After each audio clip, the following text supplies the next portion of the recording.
Assalamualaikum warahmatullahi wabarakatuh. Waalaikumsalam warahmatullahi wabarakatuh. Bismillahirrahmanirrahim.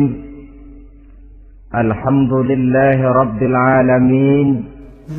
Wassalatu wassalamu ala ashrafil anbiya'i wal mursalin, Sayyidina wa maulana Muhammadin wa ala alihi wa sahbihi ajma'in, amma ba'd. Saudara-saudara hadirin, ma'asyiral muslimin rahimakumullah.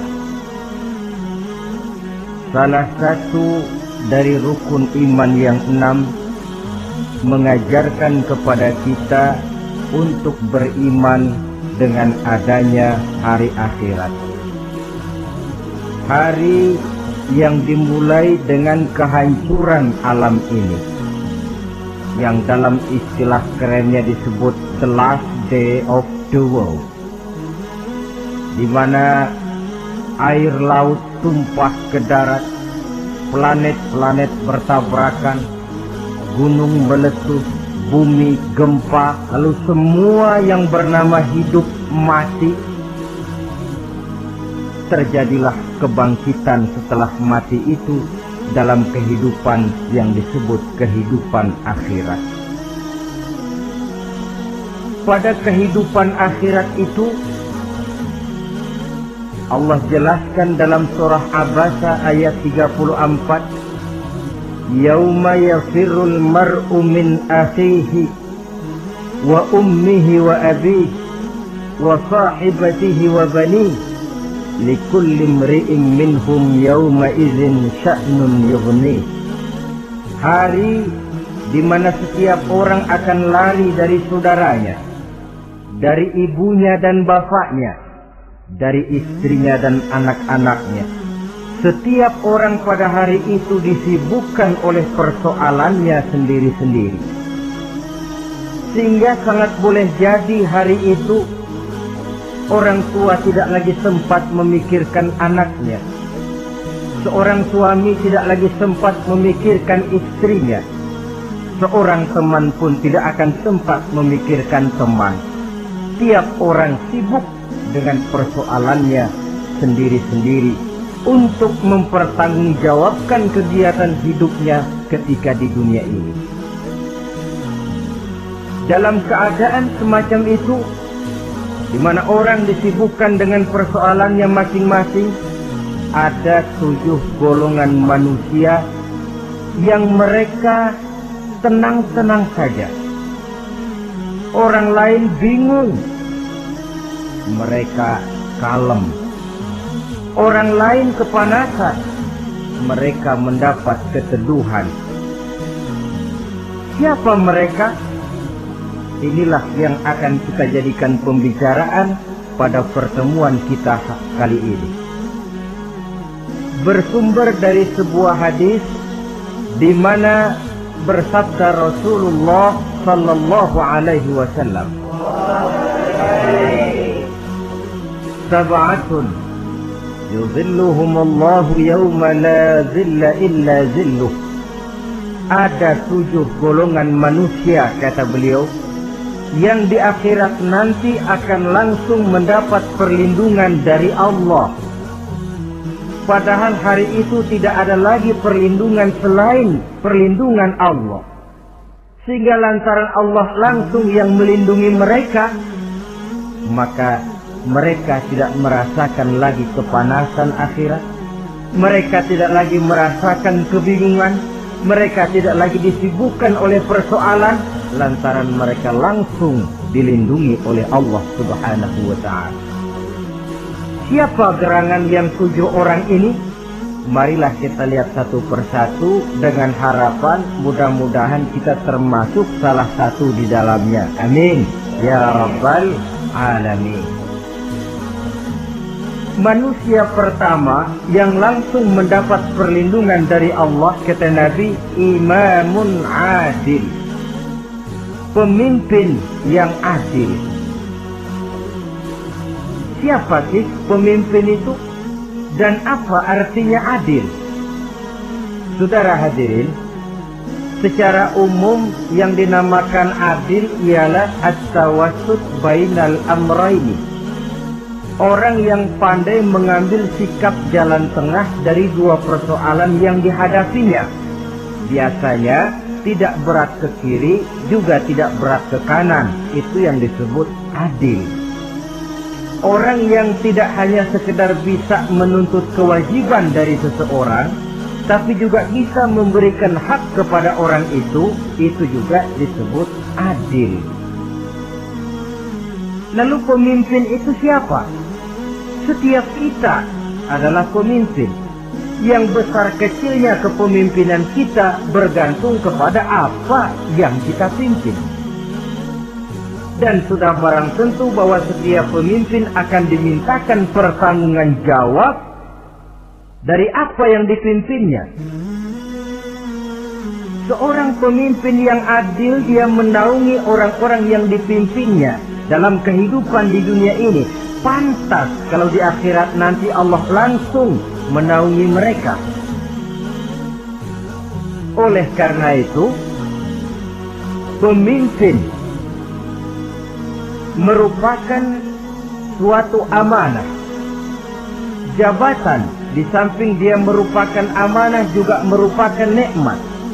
Dan nikmat itu akan bergantung kepada pandai atau tidak kita mensyukurinya. Beberapa contoh dalam sejarah bisa kita lihat. Seorang bernama Umar bin Abdul Aziz. Pada saat beliau secara aklamasi dipilih menjadi pemimpin, menjadi presiden, ucapan yang pertama keluar dari mulutnya, Inna lillahi wa inna ilaihi raji'un. Coba bayangkan ini. Dipilih jadi pemimpin, diangkat jadi presiden, bukan alhamdulillah, malah inna lillahi wa inna ilaihi raji'un. Kenapa? Dia anggap jabatan itu adalah amanah. Menyia-nyiakan amanah berarti khianat, dan khianat ini adalah dosa besar.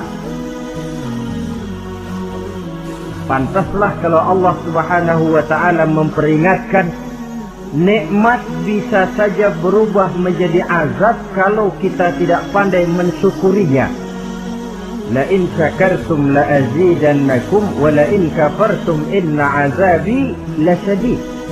Kalau kamu pandai bersyukur, aku tambah nikmatku. Tapi kalau kamu tidak pandai bersyukur, kamu ingkar, kamu lupakan nikmat Allah, awas, azabku amat pedih, kata Allah.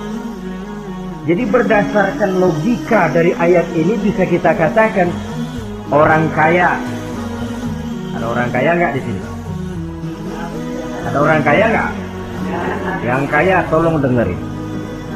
Orang kaya itu bisa masuk surga karena hartanya.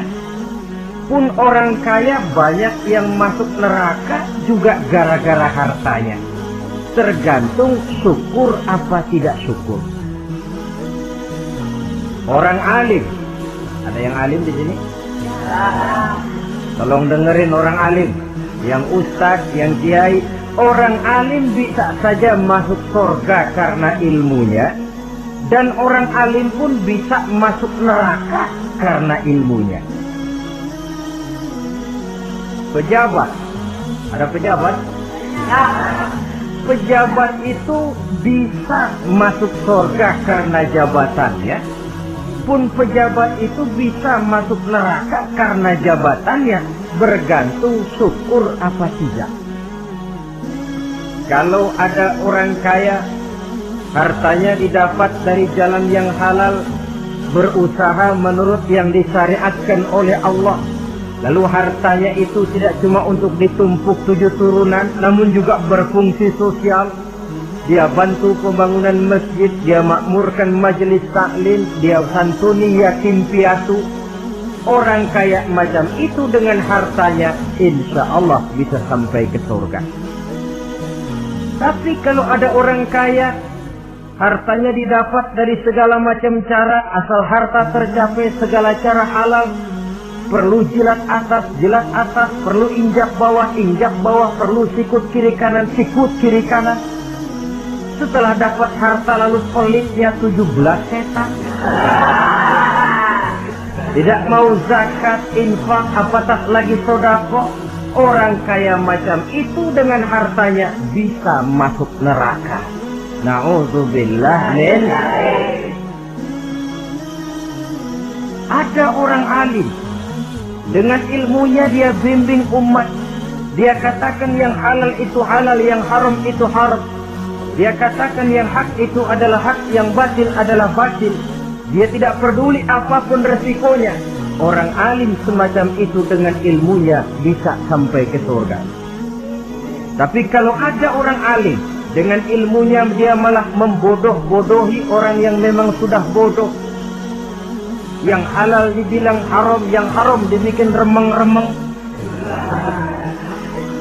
Menjadi penjilat ke sana kemari. Orang alim semacam itu bisa masuk neraka karena ilmunya.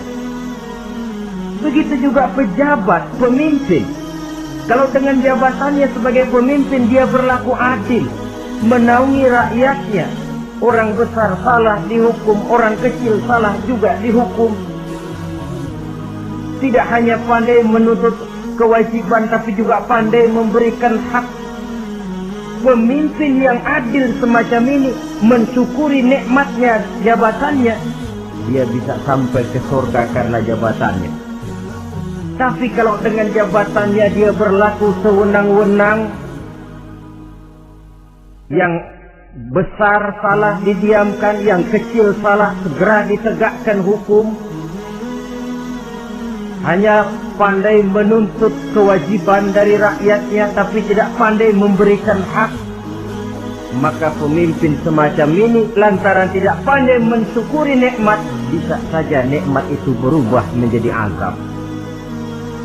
Oleh karena itu saudara-saudara, pemimpin menaungi rakyat, pantas kalau di akhirat nanti Allah langsung menaungi beliau. Siapa pemimpin? Siap kita. Bapak pemimpin di rumah tangganya, ibu pemimpin bagi anak-anaknya, Pak Lurah memimpin di kelurahannya, Pak Camat memimpin di kecamatannya, pemuda pemimpin bagi dirinya sendiri, akan dimintakan pertanggungan jawab. Kalian para remaja yang hadir di sini memimpin dirimu sendiri. Kau akan ditanya, tanganmu kau lebih banyak gunakan buat apa? Kakimu lebih banyak kau bawa jalan kemana? Lidahmu lebih banyak membicarakan apa? Dan hari pertanggungan jawab nanti kalian jangan berharap akan ada saksi dari luar. Saksinya anggota badan kita sendiri. Dalam surah Yasin Allah jelaskan, Al-yawma nakhtimu ala afwahihim tukallimuna aydihim wa tashhadu arjuluhum bima kanu yaksibun. Ada kan di surah Yasin? Ayat berapa? Pokoknya Yasin dah.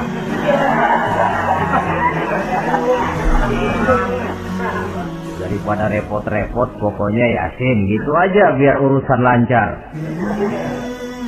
Al-yawma nakhtimu ala afwahihim. Pada hari itu kami kunci mulut mereka. Jadi tidak pandai lagi mulut ini bicara.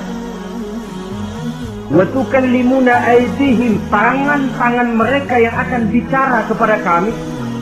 Wa tashhadu arjuluhum, kaki mereka akan memberikan kesaksian. Bima kanu yaksibun, terhadap apa saja yang telah pernah mereka lakukan dalam kehidupan di dunia ini. Hari pertanggungan jawab.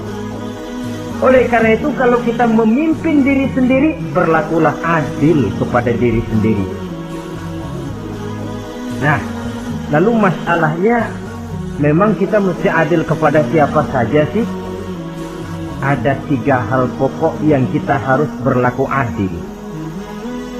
Pertama, adil kepada Allah. Yang kedua, adil kepada sesama makhluk. Dan yang ketiga, adil kepada diri sendiri. Adil kepada Allah artinya apa? mendahulukan hak Allah daripada kepentingan pribadi. Kalau sudah datang waktu sholat asar misalnya, walaupun sedang enaknya latihan voli, berhentilah dulu sebentar. Sholat kita adil kepada Allah. Adil kenapa? Dalam contohnya dengan sholat misalnya, sholat itu kan sehari semalam 5 waktu yang wajib. Betul apa betul? 5 waktu. Lah sholat itu, kalau sholat bagus, taruhlah 7 menit. Kalau sholatnya itu kilat, 4 menit. Ada lagi yang kilat khusus, nggak pakai perangko, 2 menit barangkali selesai. Taruhlah 5 menit kita ambil yang bagus. Kalau 5 waktu kali 5 menit kan cuma 25 menit. Sementara Allah memberikan kita hidup ini 24 jam sehari semalam.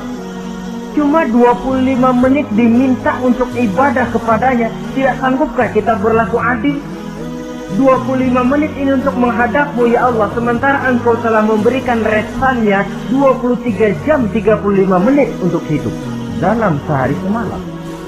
Mendahulukan hak Allah daripada kepentingan pribadi. Adil kepada Allah. Adil kepada yang kedua, adil kepada sesama makhluk. Adil kepada manusia, adil kepada binatang, adil kepada alam. Yang kalau prinsip keadilan itu kita langgar akan membawa efek bagi diri kita juga. Manusia sekarang kan tidak adil kepada alam. Misalnya apa? Hutan ditebangi secara liar. Gunung-gunung menjadi gundul. Akibatnya ketika turun hujan terjadi erosi, banjir melanda kemana-mana, tanah longsor terjadi. Akibatnya terkena manusia juga kalau mereka sudah tidak menjaga keseimbangan alam ini. Adil kepada orang lain, apakah itu namanya tetangga, teman, keluarga. Dan yang ketiga, adil kepada diri sendiri. Bagaimana pengertiannya? Mata ini punya hak untuk tidur. Begadang terus tiap malam, tidak adil kepada mata. Ini yang ketawanya paling kencang pasti tukang begadang ini.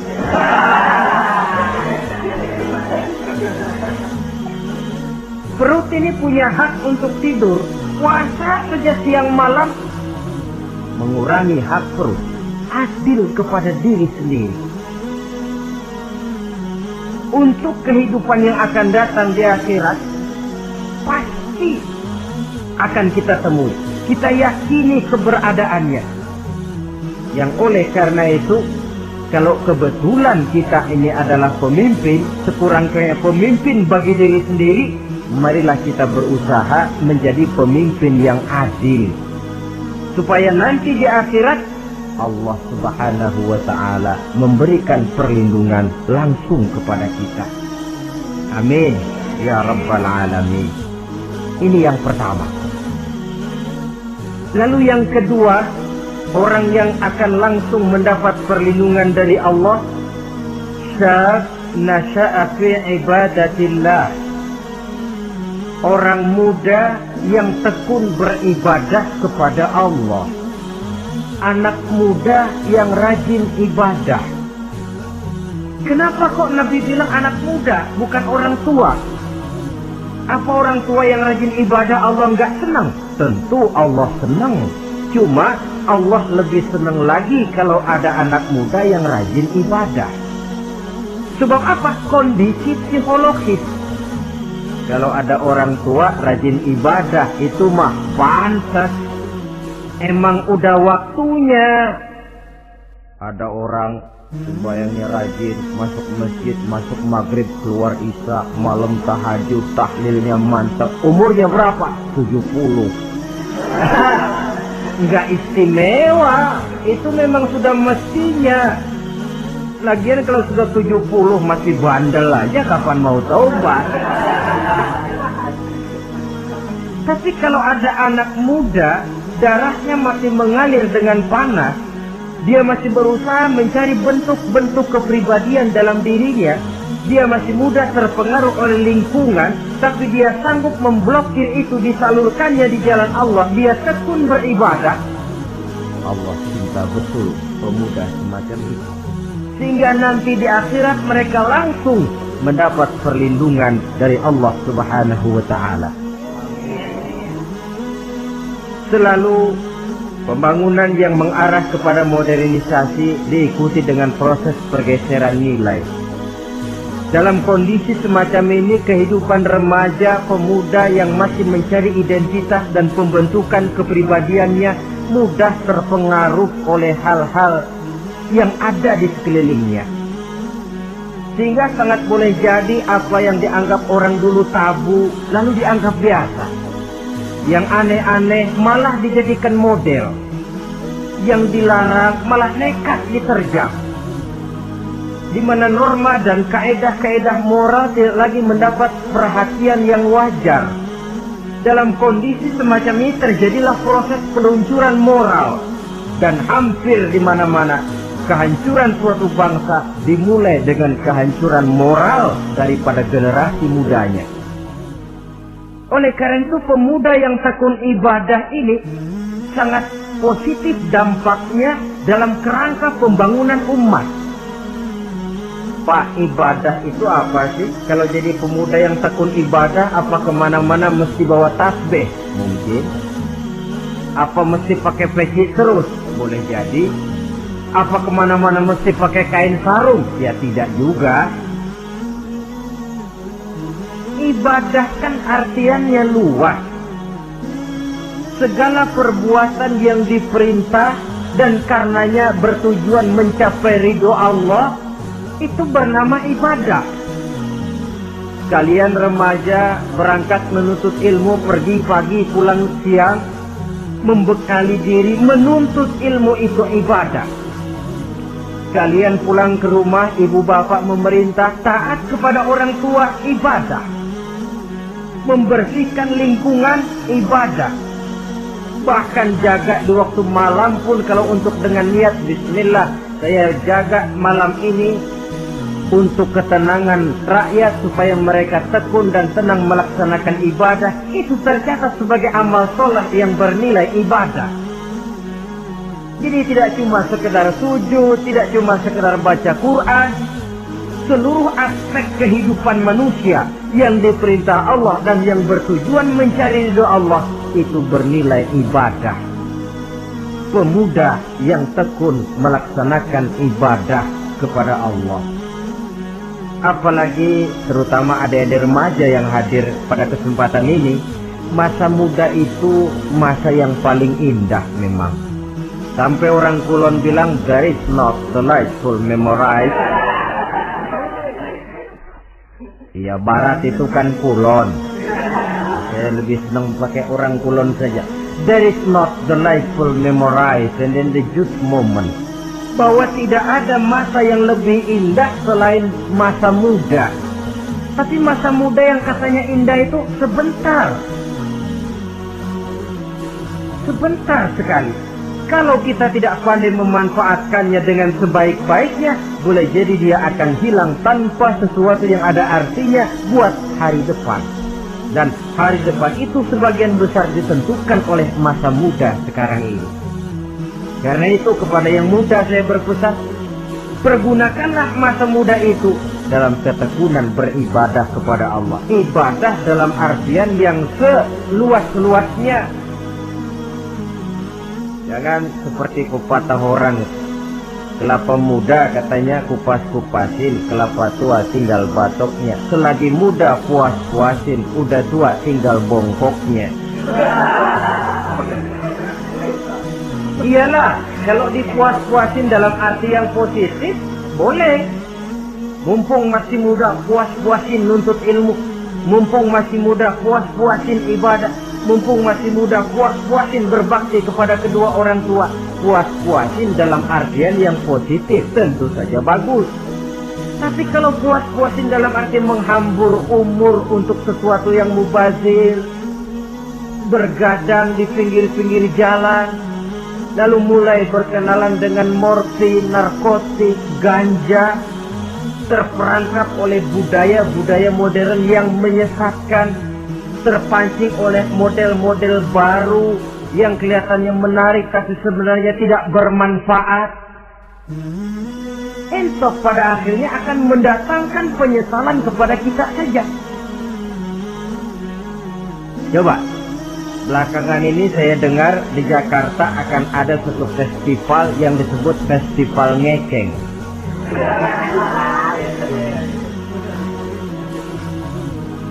Ngeceng ini kalau bahasa gampangnya nampang.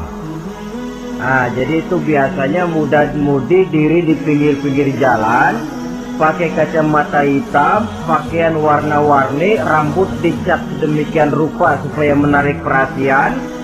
Mereka diri di pinggir-pinggir jalan, nampang, istilah ngepopnya ngeceng katanya. Ini mau diadakan festival, secara langsung atau tidak, festival ini kan mempopulerkan ngeceng jadinya. Yang tadinya orang awam gak kenal, lantaran diangkat ke permukaan jadi terkenal. Kalau sudah terkenal lalu jadi mode, kalau sudah jadi mode, latahan. Boleh jadi nanti akhirnya ngeceng masuk desa. Bukan cuma sekedar abri masuk desa, bukan cuma sekedar koran masuk desa, ngeceng pun bisa saja masuk desa. Banyak saluran-saluran positif yang sesuai dengan kreativitas jiwa remaja, ketimbang mengadakan sesuatu yang tidak ada manfaatnya, ketimbang menghabiskan umur untuk sesuatu urusan yang mubazir. Sedangkan umur bukan jatah gratis tanpa batas waktu. Ada pertanggungan jawab. Umurmu kau habiskan di mana? Masa mudamu kau selesaikan di mana? Itu akan dimintakan pertanggungan jawab. Nah, pemuda yang tekun ibadah kepada Allah, dampak positifnya apa? Dia punya sandaran vertikal kepada Allah. Jiwanya besar, jiwanya mandiri. Dan ini yang kita perlukan. Pemuda yang siap jadi pelopor, bukan pengekor. Pemuda yang sanggup mandiri dan bukan membanggakan keturunan leluhurnya. Kata pepatah, wa khairun nasi dzu syarafin qadimin aqama li nafsihi syarafan jadida wa syarrun nasi dzu khumulin idza faqartahum zakarul jaduda. Generasi yang baik adalah generasi yang punya kejayaan masa lalu, dan buat mereka sendiri mereka mampu mendirikan kejayaan yang baru. Artinya nenek moyangnya memang orang-orang terhormat, tapi dia mampu mandiri mendirikan kehormatan itu bagi pribadinya. Sebaliknya, generasi yang paling jelek adalah generasi pemalas, yang kalau orang lain kelihatan lebih hebat, dia sebut-sebut nenek moyangnya. Lu sih belum apa-apa, bapak gua dong, bapak gua katanya. Lu sih belum apa-apa, om saya dong, tante saya dong. Kerjanya cuma membangga-banggakan leluhur, dia sendiri tidak ada apa-apanya. Ini generasi yang paling jelek. Kalau orang kelihatan lebih hebat, dia sebut leluhurnya. Sementara dia sendiri nol nilainya, tanpa ditunjang oleh fasilitas leluhurnya. Pasukan pemuda mandiri macam ini yang kita perlu. Bukan sekedar pasukan pemuda oke bos, kulun nuwun, yes sir, yes man, kumaha juragan wae.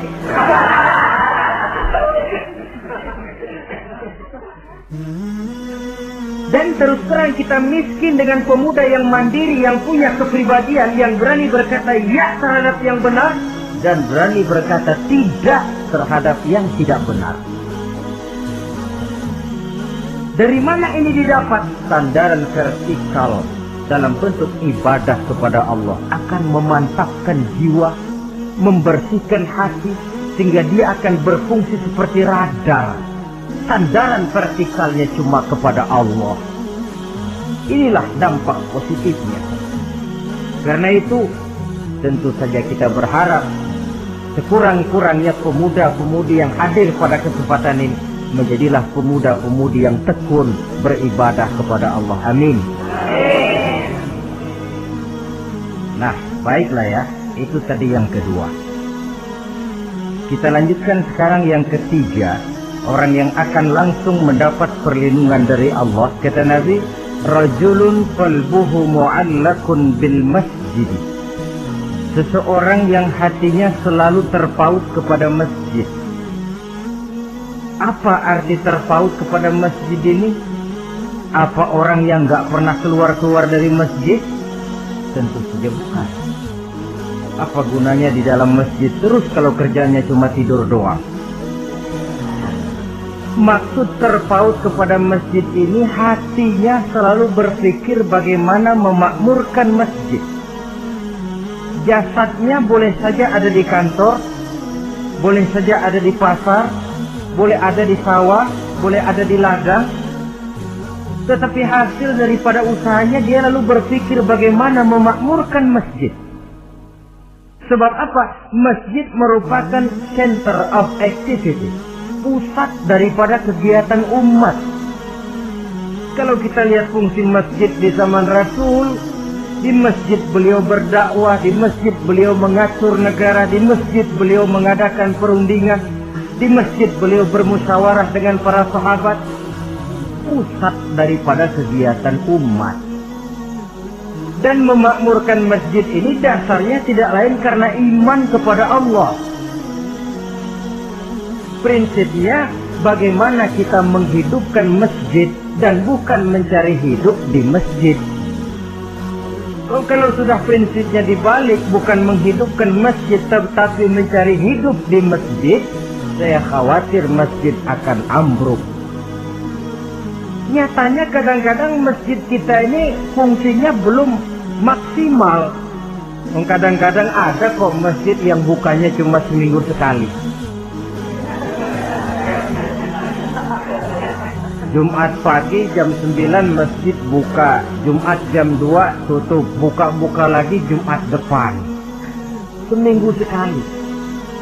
Kelemahan lainnya manajemen masjid, terus terang sajalah kita bicara.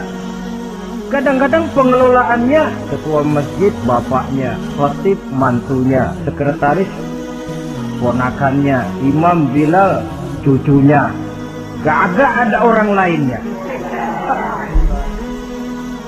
Ya kalau bagus kepengurusannya tidak apalah.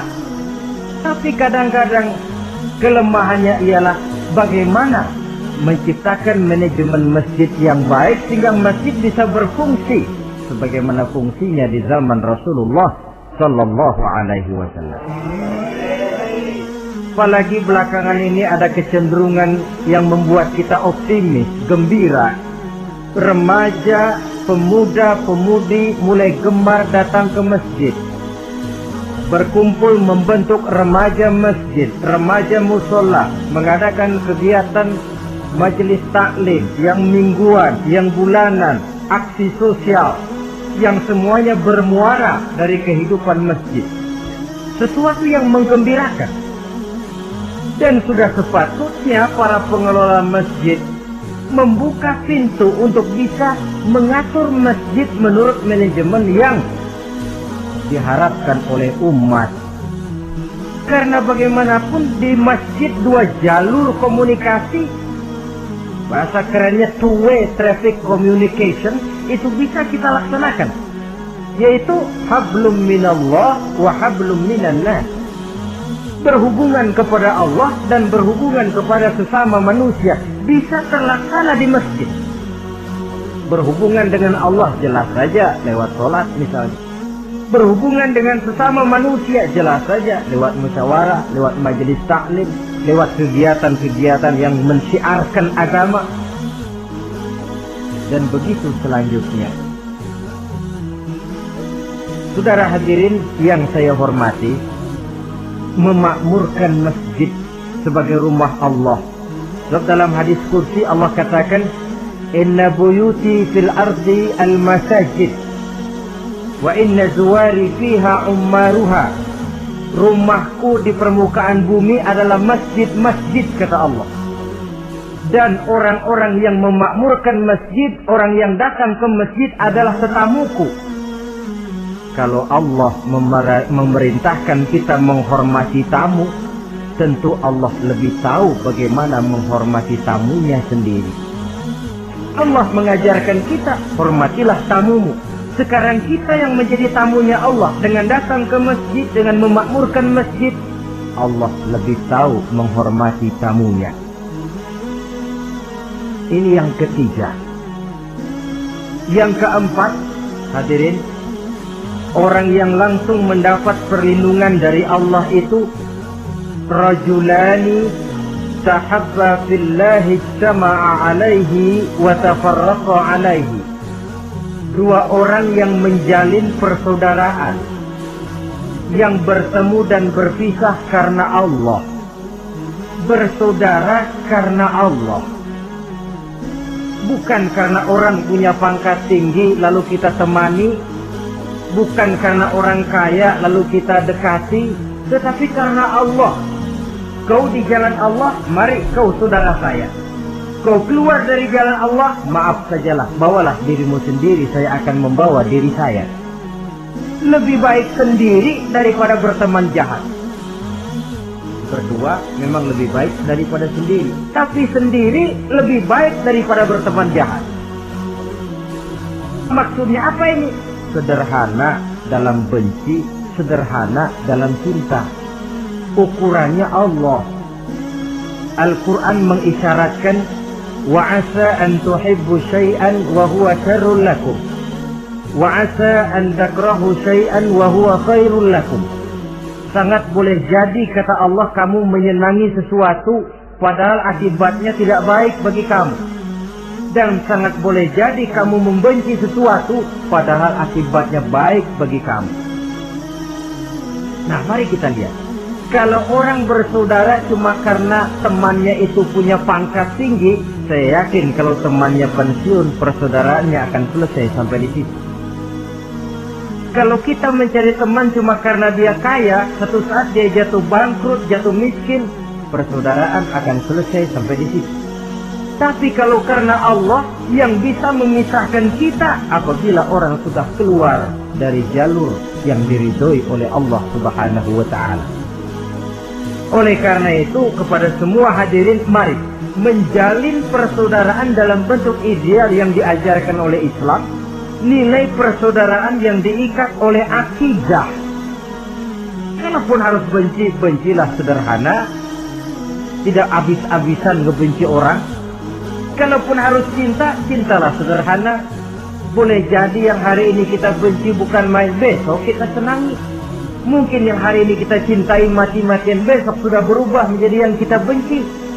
Sederhana saja, tidak usah berlebih-lebihan. Kalau nilai persaudaraan yang diajarkan ini bisa kita wujudkan, persaudaraan yang diikat dengan nilai akidah, maka dari persaudaraan semacam itu, insya Allah kita bisa berbuat banyak untuk kepentingan diri, keluarga, masyarakat kita pada umumnya. Ini kelompok yang keempat. Orang kelima yang nanti langsung mendapat perlindungan Allah, rajulun da'athum ra'atun zatu mansibin wa jamalin ila nafsiha faqala inni akhafullaha rabbal alamin. Seorang laki-laki, kata Nabi, yang dipanggil oleh perempuan cantik. Laki-laki normal dipanggil oleh perempuan cantik. Untuk apa? Diajak melakukan perbuatan yang negatif. Tidak ada orang yang tahu. Tempatnya sepi. Apa yang terjadi? Orang ini berkata, inni akhafullaha rabbal alamin. Maaf saja, saya takut kepada Allah. Orang yang bermoral nanti di akhirat langsung dilindungi oleh Allah. Tidak mudah jatuh oleh bujuk rayu. Tidak mudah terpesona oleh wajah-wajah yang menggiurkan. Seperti dalam sejarah yang terkenal itu Nabi Yusuf alaihi salam. Kenal kan Nabi Yusuf? Nabi Yusuf itu bekerja di istana Kitfir. Kitfir ini punya istri namanya Zulaikha. orangnya cantik. Diam-diam Zulaikha ini rupanya naksir sama Yusuf. Satu hari suaminya tidak ada di rumah, pintu dikunci-kunciin. Setelah pintu semua terkunci, dia panggil Nabi Yusuf, "Hai Salah, Yusuf, sini." Kata Yusuf, "Mau ngapain?" "Pokoknya sini." "Iya, mau ngapain?" "Iya, kayak orang-orang, ngapain sih?"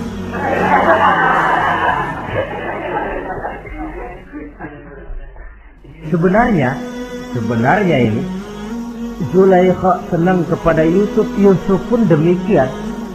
Walaqad hammat bihi wa hamma biha. Zulaikha menyenangi Yusuf, Yusuf pun menyenangi Zulaikha. Tapi apa? Walaula an ra'a burhana rabbih. Andai kata Yusuf tidak melihat peringatan Tuhannya, letter S. Yusuf, ini bukan pekarangan ente, dilarang parkir di sini. Sehingga walaupun tidak ada yang tahu, tidak ada yang melihat, Nabi Yusuf selamat dari bujuk rayu Zulaikha. Mempertahankan nilai-nilai moral di tengah kemajuan zaman memang merupakan pekerjaan yang tidak ringan. Merupakan pekerjaan yang sangat berat. Akan ada saja cobaan, akan ada saja gangguan yang kita temui di sepanjang perjalanan hidup ini. Tapi sebaliknya, kalau orang sudah tidak lagi menjunjung moral yang tinggi, lalu hidup menurut selera sendiri-sendiri,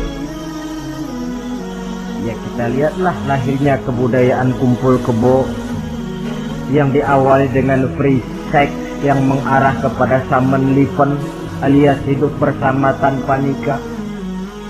Memang sebabnya boleh jadi macam-macam. Mungkin karena broken home, nggak merasa diperhatikan di rumah, ibu bapak sibuk lalu anak mencari kesibukan sendiri. Mungkin karena tekanan ekonomi dalam kehidupan miskin, lalu ada yang menawarkan kerjaan, tidak taunya malah dilemparkan ke lembah hitam. Mungkin juga karena pengaruh pergaulan dari lingkungan baik-baik lalu berteman dengan yang tidak baik, hanyut di telan arus pergaulan. Mungkin juga pengaruh kebudayaan yang dia tonton, buku yang dia baca, film yang dia lihat, ikut mewarnai dan membentuk kepribadiannya. Tapi apapun alasannya, satu hal yang jelas semuanya berangkat dari rapuhnya pegangan orang kepada nilai-nilai agama. Sebab sumber nilai moral yang tertinggi tidak lain agama adanya. Intinya apa? Intinya tidak lain orang yang beragama itu meyakini bahwa kemanapun dia pergi, dimanapun dia berada, Allah selalu melihat yang dia lakukan. An ta'budallaha ka'annaka tarahu fa illam takun tarahu fa innahu yaraka. Begitu yang kita pelajari dalam ihsan. Engkau beribadah kepada Allah seolah-olah kau lihat Allah.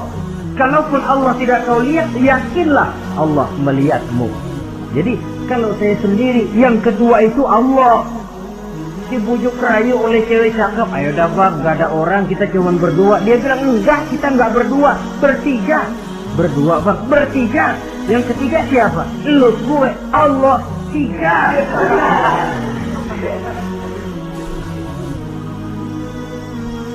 Di kantor mau korupsi dia kasak kusuk, gerasak kerusuk, cari apa yang seharusnya menjadi hak orang lain. Tidak ada yang lihat, tapi dia tidak sendiri. Saya berdua. Yang kedua, Allah. Merasakan kehadiran Allah dekat dalam hidup. Nilai moral semacam ini menyelamatkan masyarakat. Pantas kalau orang semacam ini di akhirat nanti langsung mendapat perlindungan dari Allah Subhanahu wa ta'ala. Karena itu terutama dari remaja yang hadir, sebenarnya yang paling mahal dalam hidupmu adalah harga dirimu. Kalau itu sudah terjual dan tergadai, apalagi yang bisa kau banggakan dalam hidup ini? Titel yang berenteng barangkali, harta yang banyak, mobil yang serba berkilat barangkali. tidak akan banyak manfaatnya kalau sudah dimulai dengan kehancuran daripada harga diri. Tidak ada yang lebih mahal daripada harga diri. Jagalah itu baik-baik. Pelihara nilai-nilai moral. Makin pandai kau jaga diri, insya Allah makin mahal hargamu. Dalam pandangan manusia, lebih-lebih juga dalam pandangan Allah. Pantas kalau pepatah bilang innamal umamul akhlaqu ma baqiyat fa in zahabat humu akhlaquhum zahabu. Suatu bangsa akan tegak kalau dia masih punya nilai moral. Bila hancur moral itu, hancur jugalah ketegakan daripada bangsa itu sendiri. Ini yang kelima. Yang keenam, masih dua lagi. Orang keenam yang nanti akan langsung mendapat perlindungan dari Allah, rajulun zakarallaha khaliyan fafatat ainahu. Seseorang yang mengingat Allah dalam kesunyian, lalu berlinang air matanya. Tengah malam dia bangun, bertahajud dia kepada Allah. Gemersik tikar tersentuh tangan, laksana lambaian tangan malaikat maut nak datang merenggut nyawa. Terbayang segala dosa dan kesalahan, tergambar semua kekeliruan yang dilakukan dalam hidup. Lalu air mata pun tanpa terasa berurai membasahi pipi. Orang yang mengingat Allah dalam kesunyian. Saudara, tidak ada orangnya itu yang tidak punya dosa. Coba saya mau tanya, yang kumpul di sini ada nggak orangnya yang nggak punya dosa? Tidak ada. Dan memang orang yang baik itu bukan orang yang tidak punya dosa. Sebab tidak ada orang yang tidak punya dosa.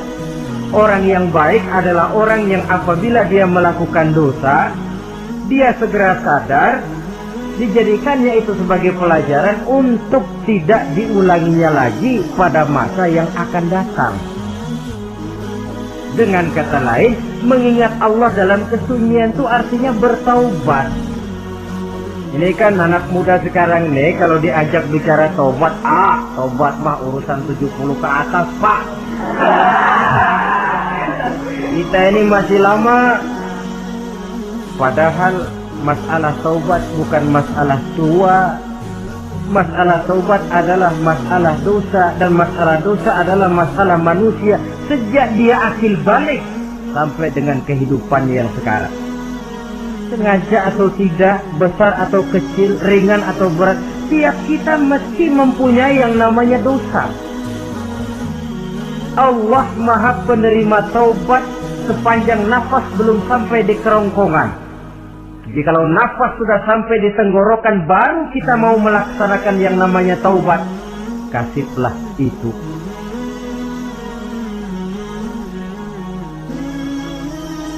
Para ulama mengatakan la saghair ma'al istimrar wala kabair ma'al istighfar. Tidak ada dosa kecil kalau ditumpuk terus, dan tidak ada dosa besar kalau diikuti dengan istighfar, permohonan ampun kepada Allah. Jadi jangan menganggap ini dosa kecil, ini dosa kecil, ditumpuk-tumpuk lah jadi gede juga. Tidak ada dosa yang kecil kalau dikerjakan terus-menerus, dan tidak ada dosa yang besar kalau diiringi dengan istighfar. Dalam kehidupan ini, apabila dosa sudah bertumpuk, maksiat merajalela, munkarat menjadi jadi, Allah tidak akan segan-segan menurunkan azab.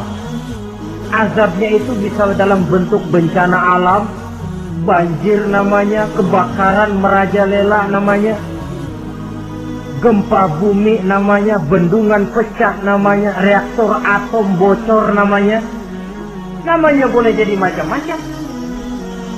Sebab apa? Al-Quran memberikan jaminan, wa ma kana Allahu liyu'adzibahum wa hum yastaghfirun. Allah tidak akan menurunkan azab selama di tengah masyarakat manusia masih banyak orang yang istighfar kepada Allah.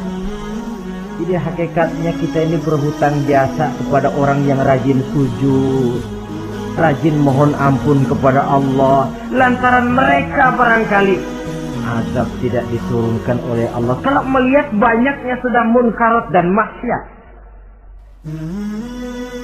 Mengingat Allah dalam kesunyian, tengah malam, waktu yang mustajabah, terutama sepertiga malam yang akhir, situasinya lain. Gak percaya boleh coba, nyoba kan gak bayar. Coba kalian bangun tengah malam, tahajud, kalian akan menemukan satu suasana yang lain daripada misalnya kalau kalian sembahyang zuhur tengah hari panas terik di tengah banyak orang. Hati bergetar.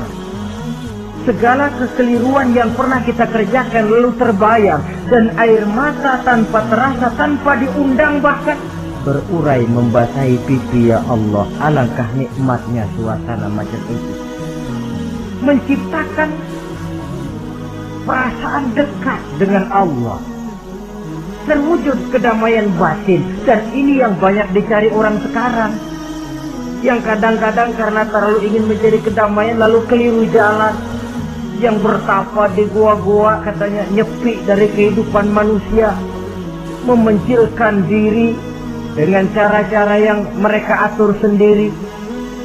Tidak macam itu. Quran punya resep. Ala inna bizikrillahi tatmainnul qulub.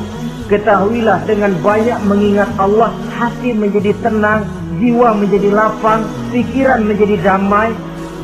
Ini resep Islam untuk mencapai ketenangan jiwa. Mengingat Allah dalam kesunyian. Saudara hadirin yang saya hormati, ini aspek daripada ibadah. Jadi dengan kata lain, masalah mengingat Allah dalam kesunyian, mengingat dosa, bukan urusan orang tua, tapi masalah manusia.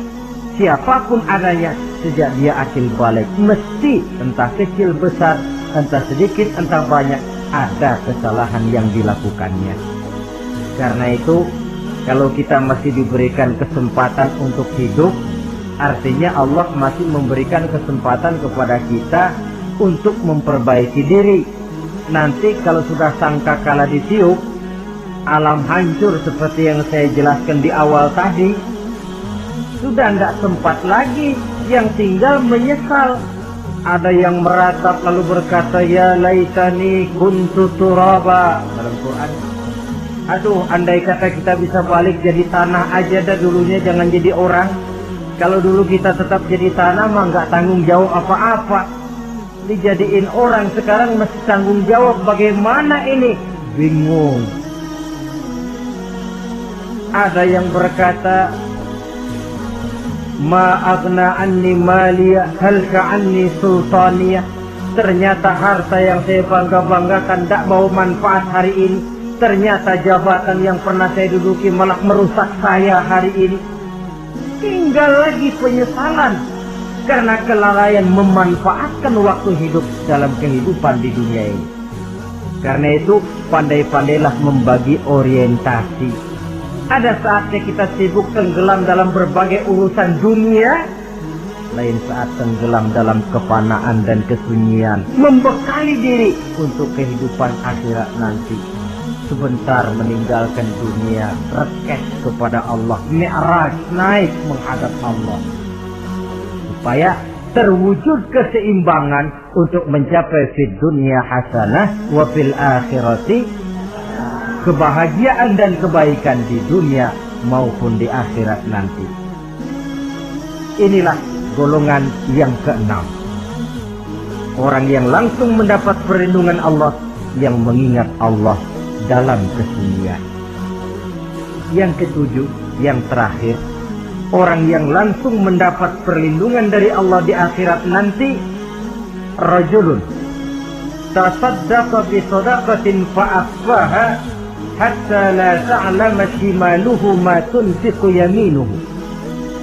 Seseorang yang bersedekah lalu dia ikhlas dengan sedekahnya sehingga tangan kirinya tidak tahu apa yang diberikan oleh tangan kanannya. Orang yang pemurah, orang yang menyadari bahwa apapun yang dia punya dalam hidup ini cuma sekedar titipan. fungsinya lalu seperti keran, menyimpan air tapi untuk disalurkan lagi kepada orang yang memang memerlukannya. Alangkah nikmatnya kalau Allah memberikan kepercayaan kepada kita untuk menjadi penyalur, distributor rezeki. Kalau kita ingat kemari, berpikir ke sini, kita tidak akan sayang lagi. Enak saja yang peras keringat banting tulang cari rezeki saya, sampean datang-datang mau minta. Lah, mungkin rezeki dia tapi lewat tangan kita. Satu kehormatan dari Allah kalau kita dijadikan seperti keran, menyimpan air tapi tidak untuk dirinya sendiri, disalurkannya kepada orang-orang yang memang memerlukannya. Tidak ada orang jatuh bangkrut lantaran bersikap pemurah, dan tidak ada orang jadi kaya raya lantaran dia bakhil atau pelit bin kikir alias medit.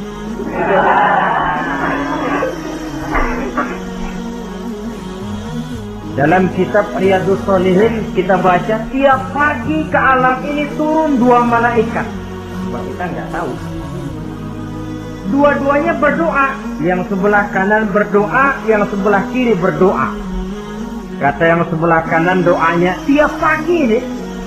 Kata yang malaikat yang satu dia berdoa, Allahumma a'ti munfiqan khalafa. Ya Allah, kepada orang-orang yang suka infak, kepada orang-orang yang suka memberi, kepada orang-orang yang pemurah, gantilah mereka dengan yang lebih baik dari apa yang telah mereka berikan. Lalu malaikat yang satu berdoa, Allahumma a'ti mumsikan talafa. Ya Allah, kepada orang-orang yang mumsik, bakhil, kikir, berilah mereka kerusakan dan kebinasaan di dalam harta mereka. Maka lihat sajalah, orang kaya tapi pelit, ada saja jalan yang kira-kira duitnya bakalan jadi keluar dan nggak ada pahalanya. Apa kena musibah lalu berobat sekian juta, apa kemalingan, apa ditipu orang, ada saja cara duitnya keluar yang nggak ada pahalanya. Inilah prinsipnya. Allah mencintai orang pemurah. Dalam hadis kursi, uhibbu ahlas sakha wa hubbi lil faqir sakhi asad. Aku cinta kepada orang yang pemurah, tapi aku lebih cinta kepada orang miskin yang pemurah. Orang kaya pemurah Allah cinta, orang miskin pemurah Allah lebih cinta. Kenapa? Nilainya lain. Orang kaya sedekah 500, orang miskin sedekah 500, sama 500-nya, tapi saya yakin pahalanya lebih besar buat si miskin. Kenapa? Buat orang kaya 500 apa artinya? Sekelebatan. Buat si miskin 500 dia mesti peras keringat banting tulang, tapi dia berani memberi seperti beraninya orang kaya. Nilai ini yang dilihat oleh Allah.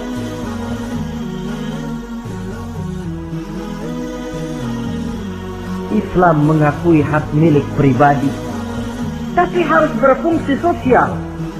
Di dalam harta yang kita miliki itu ada haknya masjid, ada haknya yatim, ada haknya madrasah.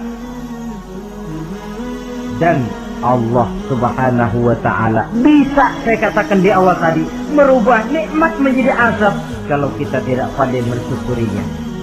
Bersyukur kalau diberikan harta artinya mempergunakan harta itu sesuai dengan kehendak yang memberinya. Allah memberikan harta kepada kita. Apa yang Allah kehendaki? Supaya harta itu berfungsi sosial. Milik pribadi silakan, tapi berfungsi sosial dalam kehidupan. Kita terus terang saja, umat Islam ini bukan tidak punya potensi, tapi tidak pandai menginventarisir potensi. Apa tidak ada orang Islam yang kaya? Banyak. Yang belum banyak yang mau berbuat atas nama dan untuk kepentingan agamanya. Kalau buat pribadinya berani bukan main. Itulah yang sering diungkapkan orang, pembangunan pesantren terlunta, ya, asrama yatim piatu tidak terurus. Ada orang membangun masjid, meletakkan batu pertama sekaligus jadi batu terakhir. Setelah itu la yamutu wa la yahya, mau dibilang hidup tidak kelihatan geraknya, mau dibilang mati pun tidak ketahuan kuburannya. kurangnya kesadaran akan arti amanah dan titipan dari Allah. Lahirlah Qarun abad 20. Kalian tahu sejarah Qarun? Saking kayanya Qarun, kunci gudang hartanya itu saja onta yang bawa. Itu baru kunci itu. Onta yang bawa. Ketika orang tanya, "Anna laka hadza ya Qarun?" Hartamu begini banyak, dari mana kau dapat, Qarun? Ya, saya usaha, tidak ada hubungannya sama Tuhan, katanya. Apa yang terjadi? Lantaran kekurang ajarannya, melupakan nikmat, Qarun dan seluruh harta bendanya ditenggelamkan Allah oleh gempa bumi. Makanya orang sekarang kalau dia macul ketemu harta, apa katanya? Gue dapat harta karun. Peninggalan si Qarun itu barangkali dahulunya. Saudara-saudara, oleh karena itu, kalau kita oleh Allah diberikan amanah berupa harta, pandailah bersyukur dan jadilah orang yang ikhlas dalam bersedekah. Nah, inilah pertemuan kita pada kali ini. Walaupun singkat, mudah-mudahan sekali lagi kita termasuk salah satu di antara 7 golongan yang di akhirat nanti langsung mendapat perlindungan dari Allah. Terima kasih banyak atas segala perhatian. Mohon maaf atas segala kekurangan. Usikum wa nafsi bitaqwallah. Wassalamualaikum warahmatullahi wabarakatuh.